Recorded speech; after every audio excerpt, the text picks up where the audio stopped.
Samantala, labis ang pasasalamat ni Claudine Barreto na nagkaayos na sila ng dalawang ground crew ng Cebu Pacific na pinagalitan niya dahil sa na-offload na bagahe. Tinanggap ng dalawang ground crew ang apology ng aktres. Narito ang exclusive report ni Nelson Canlas.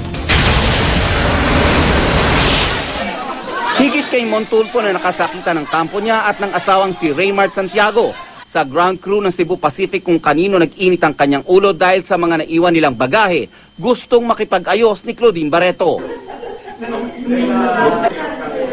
Kaya ganoon na lang pasasalamat ni Claudine nang makabati na niya ang dalawang ground crew ng Cebu Pacific na sina Charisse Bokbok at Christine Ann Ilagan. I humbled myself, nag-apologize naman ako sa pagtaas ng boses ko sa kanila habang nagko-complain ako sa Cebu Pacific noon.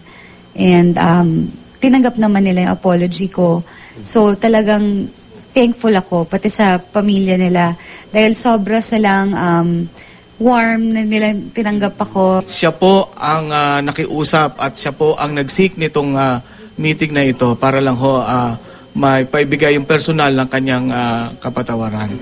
Tumangging humarap ang dalawang ground stewardess sa kamera para raw hindi na makompormiso pa ang kanilang trabaho at personal na buhay.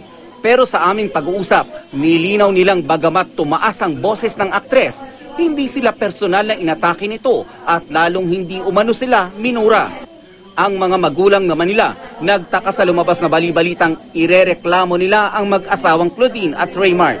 Wala naman akong sinabi nga magdidemanda kasi nga sabi ko nakaka-stress lang kasi yan pag magdidemanda ka. Kaya tahimik lang kami, okay lang sa akin na na-express ko yung feelings ko noong time na yun kasi siyempre nasasaktan talaga ako as being a mother. We are very thankful that we are accepting the apology of Miss Claudine.